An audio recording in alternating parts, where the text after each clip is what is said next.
للہ ما شاء اللہ الحمدللہ الحمدللہ سبحان اللہ الحمدللہ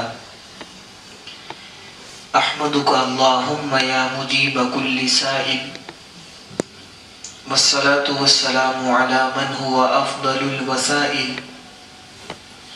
وعلى آلہ واصحابہ ذوی الفضائل اما بعد فاعوذ باللہ من الشیطان الرجیم بسم اللہ الرحمن الرحیم ان اللہ وملائکتہ یصلون علی النبی یا ایہا الذین آمنوا صلوا علیہ وسلموا تسلیما. درود پاک پڑھیں. اللہم صل علی سیدنا و مولانا محمد وبارک وسلم صلاة و سلاما علیک یا سیدی یا رسول اللہ صلی اللہ تعالی علیہ وسلم. الحمدللہ اللہ رب العزت کے فضل و کرم سے آج ہم تمام کو درس قرآن کی اس خوبصورت نشست میں شرکت کی سعادت مل رہی ہے. اللہ رب العزت کی بارگاہ میں دعا ہے کہ اللہ تبارک و تعالی ہم تمام کی حاضری کو اپنی بارگاہ میں قبول و منظور فرمائے. گزشتہ درس میں تعوذ اعوذ باللہ من الشیطان الرجیم کے حوالے سے گفتگو ہوئی. آج انشاءاللہ بسم اللہ الرحمن الرحیم کے اسرار و رموز کو جاننے کی کوشش کریں گے. اللہ رب العزت کی بارگاہ میں دعا ہے کہ اللہ تبارک و تعالی ہم تمام کو قرآن حدیث پر عمل کرنے کی توفیق و رفیق عطا فرمائے.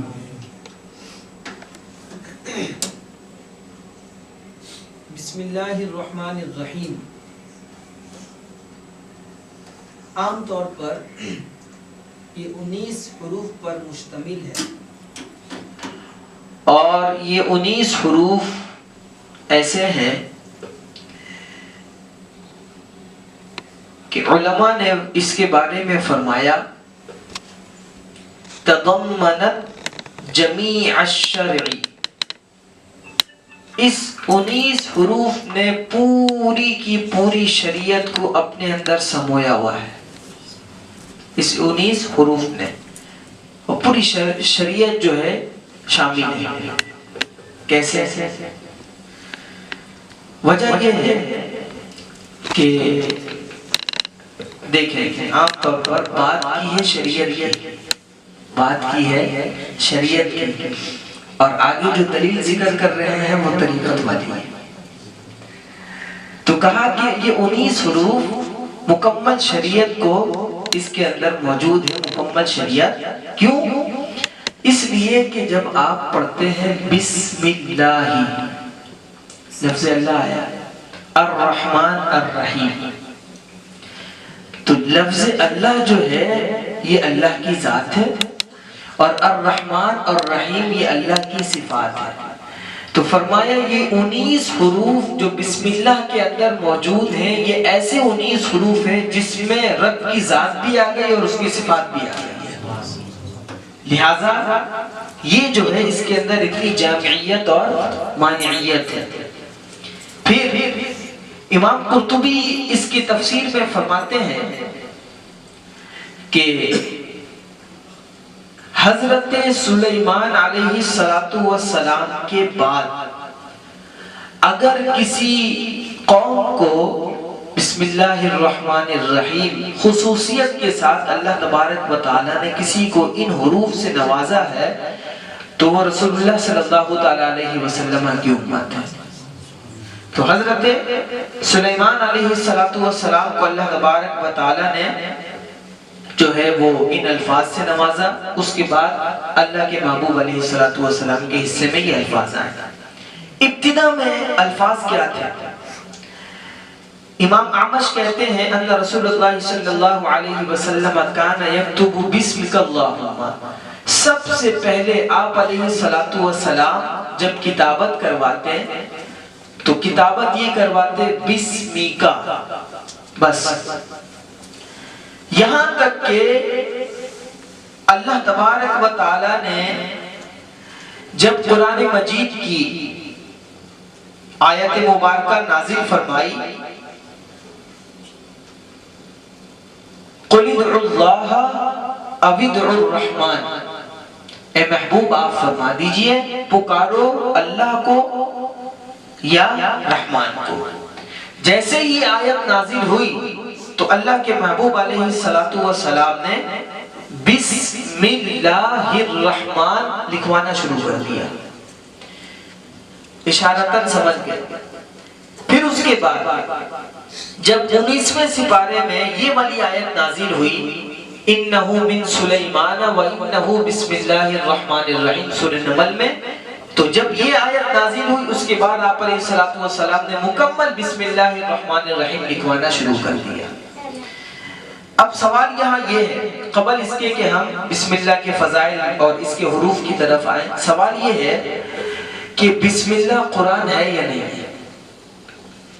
تو یہ ایک فقہی مسئلہ ہے، اس کو بھی سماعت کرتے چلے۔ ایک بسم اللہ جس میں تمام کے تمام علماء کا اس بات پر اجماع ہے اور سب کا اتفاق ہے کہ یہ قرآن مجید ہے، وہ سورہ نمل کی جو آیت مبارکہ ہے جو ابھی میں نے تلاوت کی، انہو من سلیمان و انہو بسم اللہ الرحمن الرحیم، یہ ہے قرآن، اس میں کسی کا اختلاف نہیں۔ اگر کوئی شخص اس بسم اللہ الرحمن الرحیم کا انکار کر دے تو وہ دار اسلام سے خارج ہو جائے گا، اس لیے کہ اس نے قرآن کا انکار کر دیا۔ اب آئیے دوسری طرف، جب آپ قرآن مجید کھولتے ہیں سورہ فاتحہ سے پہلے بسم اللہ شریف لکھی ہوتی ہے، سورہ بقرہ سے پہلے، ہر سورت سے پہلے سوائے سورہ توبہ کے، تو 113 سورتیں ہیں جن سے پہلے بسم اللہ الرحمن الرحیم آپ کو یہ لکھا ہوا نظر آئے گا۔ تو اس سلسلہ میں امام شافعی رضی اللہ تعالیٰ عنہ فرماتے ہیں کہ بسم اللہ الرحمن الرحیم جو سورہ فاتحہ سے پہلے ہے وہ سورہ فاتحہ کا جز ہے۔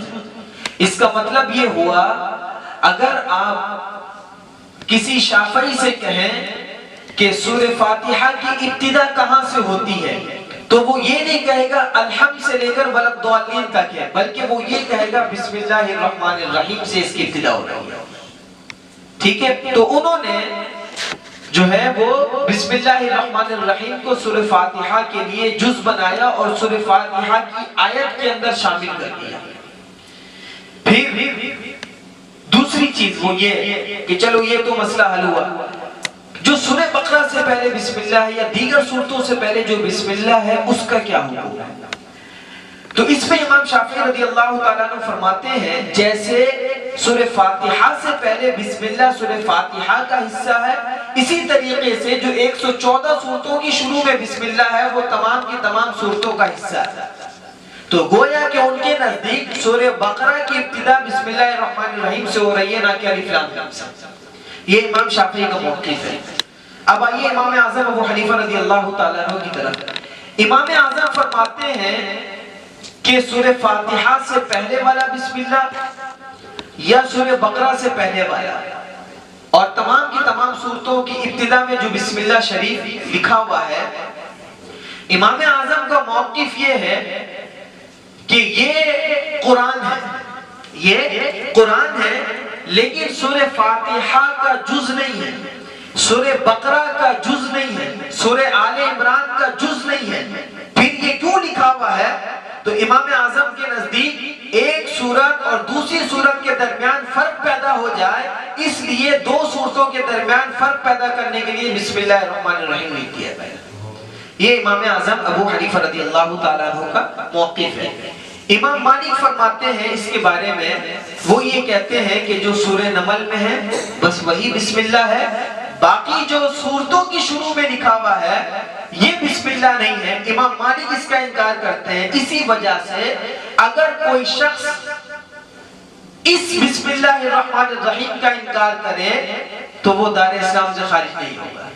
اس لیے نہیں ہوگا کہ جس مسئلے میں یہاں سے ایک قاعدہ نکل گیا، قاعدہ یہ نکلا کہ ہر وہ مسئلہ جس میں کسی بھی عالم کے اختلاف نہ ہو، اگر اس مسئلے کا کوئی انکار کرتا ہے تو وہ دار اسلام سے خارج ہو جائے گا، جیسے کہ نماز فرض ہے۔ لیکن اس کے مقابل وہ مسئلہ جس میں علماء کا اختلاف ہو جائے، ایسے مسائل کے اندر اگر کوئی اختلاف انکار کرتا ہے کافر نہیں ہوگا، باقی اس کے نیچے والا حکم لگے گا، وہ ایک الگ چیز ہے، لیکن کفر کا حکم اس صورت میں نہیں لگے گا۔ تو یہ بسم اللہ کا ایک فقہی مسئلہ تھا کہ شرعی اعتبار سے اس کا حکم کیا ہے، آیا کہ یہ قرآن ہے یا قرآن نہیں ہے۔ اب آئیے بسم اللہ الرحمن الرحیم کی جو ہے وہ فضیلت کی طرف۔ حضرت علی بن ابی طالب رضی اللہ تعالی عنہ کہتے ہیں کہ نظر الی رجل یکتب بسم اللہ الرحمن الرحیم، آپ نے ایک شخص کو دیکھا کہ وہ بسم اللہ الرحمن الرحیم کو لکھ رہا تھا۔ فقال له جودھا، آپ نے فرمایا کہ اور اچھے انداز میں لکھو اور خوبصورتی کے ساتھ لکھو۔ فَإِنَّ رَجُلًا جَوَّدَهَا، تو اس نے حضرت علی کے کہنے پہ اور خوبصورتی کے ساتھ بسم اللہ الرحمن الرحیم کو تحریر فرمایا۔ تو کیا ہوا، اس کے اس عمل کی وجہ سے فغفر له، اللہ تبارک و تعالی نے اس کی بخشش فرما دی۔ پھر حضرت سعید کہتے ہیں ایک شخص کی نظر ایک صفحے پر پڑی جس میں بسم اللہ الرحمن الرحیم جو ہے یہ مکتوب تھا۔ فَقَبَّلَهُ وَوَضَعَهُ عَلَى عَيْنَيْهِ، تو اس نے اس پرچے کو اٹھایا اور اٹھانے کے بعد اس کو بوسہ دیا اور اپنی آنکھوں پر رکھ لیا۔ تو حضرت سعید کہتے ہیں جب اس نے یہ عمل کیا تو اللہ تبارک و تعالیٰ کو اس کی یہ ادا اتنی پسند آئی کہ صرف بسم اللہ کی تعظیم کی وجہ سے اللہ نے اس کی بخشش فرمائی۔ اور پھر یہ بڑا مشہور واقعہ ہے حضرت بشر حافی رضی اللہ تعالیٰ عنہ کا، کہ آپ کی بھی جو ہے وہ بخشش و مغفرت اسی انداز میں ہوئی کہ آپ نے ایک کاغذ کا ٹکڑا دیکھا جس میں بسم اللہ الرحمن الرحیم لکھا تھا، اس کو اٹھایا، اٹھانے کے بعد آپ نے اس کے اوپر عطر لگا کر اور اس کو جو ہے وہ دیوار کے اوپر اچھی جگہ پر رکھ دیا تاکہ وہ دوبارہ وہاں سے اڑ کر نیچے نہ گرے۔ فرآ فی النوم کأن قائلا یقول له یا بشر، تو جب رات میں سوتے ہیں تو کہتے ہیں مجھے خواب میں ایسا محسوس ہونے لگا کوئی مجھے آواز دے رہا ہے اور پکار رہا ہے اور کہہ رہا ہے یا بشر۔ اس کے بعد کہتے ہیں جب میں نے توجہ کی اس آواز کی طرف تو آواز کیا تھی، آواز یہ تھی کہ طیبت اسمی لأطیبنک فی الدنیا والآخرہ، کہ تو نے میرے نام پر خوشبو لگائی ہے تو تو نے دنیا میں لگائی ہے، میں نے دنیا و آخرت تیری خوشبو سے بھر دی ہے۔ صحیح ہے۔ فلما انتبہ من نومہ تابا، جیسے جو ہے وہ نیند سے بیدار ہوئے فوراً اللہ کی بارگاہ میں توبہ کر لیا اپنے تمام گناہوں سے۔ تو دیکھیں اندازہ لگائیں ایک بسم اللہ الرحمن الرحیم حضرت بشر حافی کے لیے ان کے لیے توبہ کا سبب بن گیا، توبہ کا سبب بن گیا۔ اسی طریقے سے ایک شخص حضرت عثمان بن ابی العاص، ان کے عام طور پر جو ہے وہ جب سے وہ اسلام لائے تو ان کے جسم ہاتھ میں جوڑوں میں بڑا درد رہا کرتا ہے۔ تو آپ علیہ السلام کی بارگاہ میں آئے اور عرض کرنے لگے کہ اے اللہ کے رسول، میرے جوڑوں میں اور جسم ہاتھ میں درد رہتا ہے، وہ درد جا نہیں رہا۔ تو فقال له رسول اللہ صلی اللہ علیہ وسلم، آپ علیہ السلام نے حضرت عثمان بن ابی العاص سے فرمایا دع یدک علی الذی تألم من جسدک، کہ اپنے ہاتھ کو وہاں پر رکھو جہاں تمہیں درد محسوس ہو رہا ہے، وہاں پر اپنے ہاتھ کو رکھو۔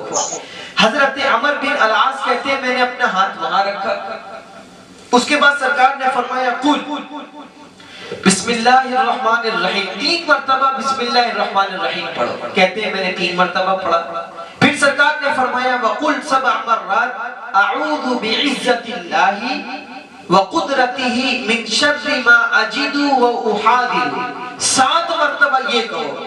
تو کہتے ہیں کہ پھر میں نے 7 مرتبہ یہ کہا ابھی میں نے 7واں مکمل ہی کیا تھا، جسم اور جوڑے میں جہاں جہاں درد اللہ تبارک و تعالی نے سب سے مجھے چھٹکارا عطا فرمایا۔ تو یہ جو ہے وہ بسم اللہ الرحمن الرحیم کے حوالے سے یہ فضیلت ہے جو قرآن اور احادیث کے اندر جو ہے مذکور ہے۔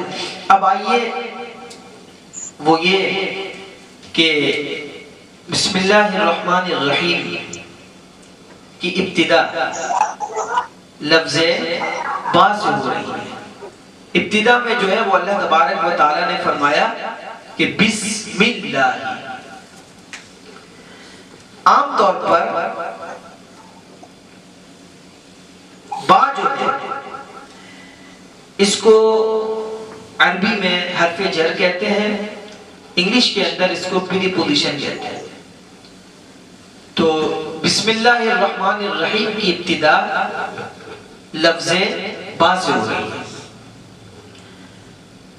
کیونکہ آپ حضرات درس خانقاہ میں ہو رہا ہے تو بہت سی ایسی باتیں ہیں جو ہم عام طور پر باہر اسٹیجوں پر یا مساجدوں میں وہ نہیں کر پاتے ہیں، کیونکہ ماحول نہیں ہوتا ہے، صحبت نہیں ہوتا ہے، تو بہت سی ایسی چیزیں ہیں لوگ پھر سمجھ نہیں پائیں گے کہ میں بولنا کیا چاہ رہا ہوں۔ تو یہاں پر الحمدللہ اس طرح کی ہر چیز بآسانی ہم ڈیلیور کر سکتے ہیں، بول سکتے ہیں۔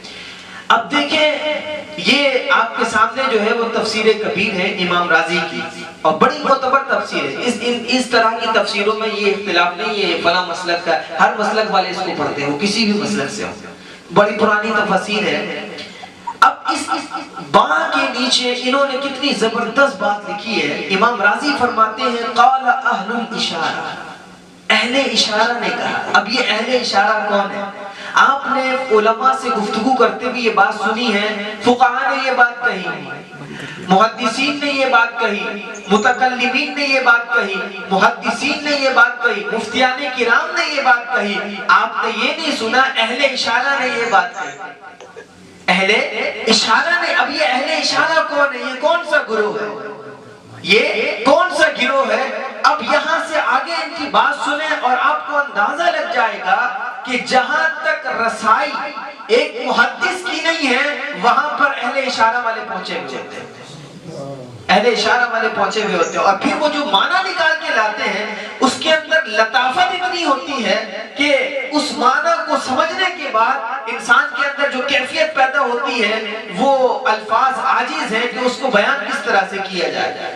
کیا کہتے ہیں؟ کہتے ہیں الباء حرف منخفض فی الصورت، با جو ہے یہ حرف ہے، ایک ورڈ ہے اور منخفض ہے۔ دیکھیں آپ بسم اللہ جب آپ ابتدا کرتے ہیں تو بس نہیں پڑھتے، بس نہیں پڑھتے، بلکہ آپ پڑھتے ہیں بس، تو با کے نیچے زیر ہے، ٹھیک ہے؟ گویا کہ با نے اپنے آپ کو جھکا دیا، با نے اپنے آپ کو جھکا دیا۔ منخفض کا مطلب ہوتا ہے جھکنے والا، عربی میں کہا جاتا ہے انخفض رأسہ، اس نے اپنے سر کو جھکا دیا۔ اب رکوع میں کوئی شخص ہوتا ہے آپ کہیں گے یہ منخفض ہے، جھکا ہوا ہے، ٹھیک ہے؟ تو کہتے ہیں الباء حرف منخفض فی الصورہ، شکل کے اعتبار سے دیکھیں تو با نے اپنے آپ کو جھکا دیا، لیکن با کی اصل شکل جھکنے والی نہیں ہے، وہ تو سیدھا ہے، با وہ سیدھا ہے با۔ لیکن جب ابتدا میں آیا اور اتنے خوبصورت جو ہے وہ کلمات کے ساتھ جڑ رہا ہے تو با نے اپنے آپ کو جھکا دیا۔ فلما اتصل، اب جب با جھکا، جھکنے کے بعد آگے مل کس سے رہا ہے؟ اسم اللہ، اللہ تبارک و تعالیٰ کے نام سے مل رہا ہے، با اللہ کے نام سے مل رہا ہے۔ تو فرمایا جب یہ با جھک کر رب کے نام کے ساتھ ملا تو اب اس کا ثمرہ کیا نکلا؟ بظاہر با جھکا ہوا ہے، حقیقت میں اللہ نے اس کو بھی رفعت عطا فرما دی، اس لیے کہ اس کا تعلق رب کے نام کے ساتھ ہو گیا۔ آگے کیا کہتے ہیں؟ فنرجو ان القلب لما اتصل بخدمت اللہ عز وجل ان يرتفع حاله ويعلو شانه، فرمایا اسی طریقے سے ایک مومن کے دل کا حال ہوتا ہے جب وہ رب کے ساتھ جا کر متصل ہوتا ہے تو اللہ تبارک و تعالیٰ اس کو بھی شان و شوکت عطا فرما دیتا ہے۔ نعرہ تکبیر، اللہ اکبر، نعرہ رسالت یا رسول اللہ، نعرہ رسالت یا رسول اللہ۔ دوسری بات وہ یہ ہے کہ بسم اللہ، آپ مجھے بتائیے مقصود اللہ ہے، ٹھیک ہے، اور جو برکت ملے گی وہ اللہ کے ذریعے سے ملے گی. تو پھر آیت تو یوں ہونی چاہیے تھی باللہ الرحمن الرحیم، کہ اللہ کے ذریعے جو رحمان ہے اور رحیم ہے. باللہ الرحمن الرحیم، لیکن ترتیب میں یوں ہے کہ بسمی تو با اور اللہ اس میں جلالت، ان دونوں کے درمیان لفظ اسم آیا اور ڈائریکٹ با لفظ اللہ پر داخل نہیں بلکہ اسم پر داخل ہے. اس کی وجہ کیا ہے؟ مفسرین کہتے ہیں کہ جب تم بسم اللہ الرحمن الرحیم پڑھتے ہو اور بڑے بڑے مسائل حل ہو جاتے ہیں تو یہاں سے اندازہ لگا لو جب اسم کی یہ برکت ہے تو لفظ اللہ کا عالم کیا ہوگا، لفظ اللہ کا عالم کیا ہوگا. پھر آگے آئیں اور ڈوبتے چلے جائیں، غور کرتے چلے جائیں. جب فرمایا بسم اللہ تو یہاں پر دو لام، یہاں پر دو لام. اس کو پہلے آپ دوسری مثال سے سمجھیے تاکہ آسان ہو جائے. آپ پڑھتے ہیں الذی، ٹھیک ہے، الذی، اور لام کے اوپر آپ کو تشدید نظر آتا ہے تو ال الگ ہے اور لذی الگ ہے. لیکن جب ہم ان دونوں کو ملائیں گے تو تجوید کے مطابق ایک ادغام کا قاعدہ ہوتا ہے، اس کی وجہ سے تشدید لگ جاتا ہے اور تشدید یہ بتا رہا ہوتا ہے یہاں پر ایک لام نہیں ہے بلکہ دو ہے، وہ تشدید بتا رہا ہوتا ہے. تو آپ پڑھتے ہیں الذی. اب اللہ میں ایک الف لام ہے، ایک الف لام ہے اور ایک لا ہے. لام ہے جو لام اصلی ہے، لفظ اس میں جلالت کا، ٹھیک ہے، وہ لام اصلی ہے. تو جب ایک ہے لام تعریف الف اور لام اور ایک ہے لام اصلی جو لفظ اللہ کا ہے، تو جب الف لام اور لفظ اللہ کے لام کو آپ نے ملایا تو ادغام کیا، ادغام کی صورت میں اوپر تشدید آیا تو اللہ ہوا، اوپر تشدید آیا تو نام بنا اللہ. اب جب ایک شخص اللہ رب العزت کی ذات تک رسائی حاصل کرنا چاہتا ہے، اللہ کی ذات تک پہنچنا چاہتا ہے اور اس کی معرفت کو حاصل کرنا چاہتا ہے، اس معروف تک پہنچنا چاہتا ہے، تو یہاں پر صوفیہ کیا فرماتے ہیں؟ صوفیہ یہ فرماتے ہیں کہ جب ایک شخص یہ کہتا ہے بسم اللہ، یہاں پر بسم اللہ جب اس نے کہا تو ایک الف لام تھا اور ایک لفظ اللہ کا لام تھا. جب اس نے بسم اللہ کہا تو الف لام جو معرفت والا تھا وہ گرا دیا اور اس کے بعد جس لام کا اس نے تلفظ کیا یہ اللہ تبارک و تعالیٰ کے نام کا لام اصلی ہے. تو فرمایا اب کیا ہوا کہ جب ایک شخص المعرفہ اذا حصل، یعنی جب اس نے بسم اللہ کہا تو یہ الف لام یہ اللہ تبارک و تعالیٰ کے نام کا جزء اصلی نہیں ہے بلکہ اللہ تک پہنچنے کا یہ وسیلہ تھا. جب بسم اللہ کہا اور یہ درمیان سے ساقط ہوا تو جب جیسے ہی درمیان سے ساقط ہوا تو اس چیز کی فنائیت ہوئی اور آگے بتا دیا کہ اگر بقا ہے تو صرف اللہ کے لیے ہے. اور دوسری بات یہ ہے کہ انسان جو ہے جب اللہ رب العزت کی معرفت حاصل کرنا چاہتا ہے تو معرفت بغیر وسیلے کے نہیں حاصل ہوتا، لیکن ایک ایسا وہ موقع آتا ہے پھر جہاں وسیلہ نہیں رہتا پھر الہی الہ ہوتا ہے، پھر الہی الہ ہوتا ہے. آپ دیکھیں بسم اللہ الف لام گر گیا ورنہ آپ جہاں پڑھے اللہ. تو یہ ہے وہ چیز جو آج جو ہے ہمیں جب ہم تلفظ کرتے ہیں تو اس کے اندر ہمیں ان چیزوں کی رعایت ضروری ہے. پھر جو لفظ اللہ ہے یہ الالہ سے نکلا ہے. الالہ میں ٹوٹل 6 حروف ہیں اور لفظ اللہ میں 4 ہیں. ایک الف ہے، 2 لام ہیں اور ایک ہا ہے، 4 ہیں. اب دیکھیں ہر فن والوں نے اس کی بڑی تحقیق کی ہے. تجوید والے کیا لکھتے ہیں؟ انہوں نے اپنا مسئلہ لکھ دیا انہوں نے اپنا مسئلہ لکھ دیا، لیکن جب ایک فقیہ، ایک مفسر، ایک عالم، ایک مفتی قرآن کی تفسیر کرنے بیٹھتا ہے تو اس کو تجوید والوں سے کیا لینا دینا؟ لیکن اگر کچھ لینا دینا بھی ہو تو وہ صرف اور صرف تجوید والوں کے پاس اس لیے جائے گا کہ چلو یہ پتہ چل جائے سواد کو موٹا پڑھتے ہیں یا باریک پڑھتے ہیں۔ تجوید والوں نے لکھا موٹا پڑھتے ہیں، بس یہ بات لے لی۔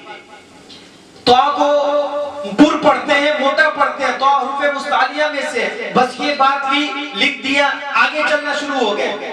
لیکن جو اہل اشارہ ہیں، جو صوفیاں ہیں اور جو اللہ والے ہیں، وہ بھی اس مسئلے کو لیتے ہیں کہ سواد کو پر پڑھنا ہے، لیکن جب اس کی گہرائی میں اترتے ہیں تو دیکھیں کیسے کیسے ہیرے جواہرات نکال کر لاتے ہیں۔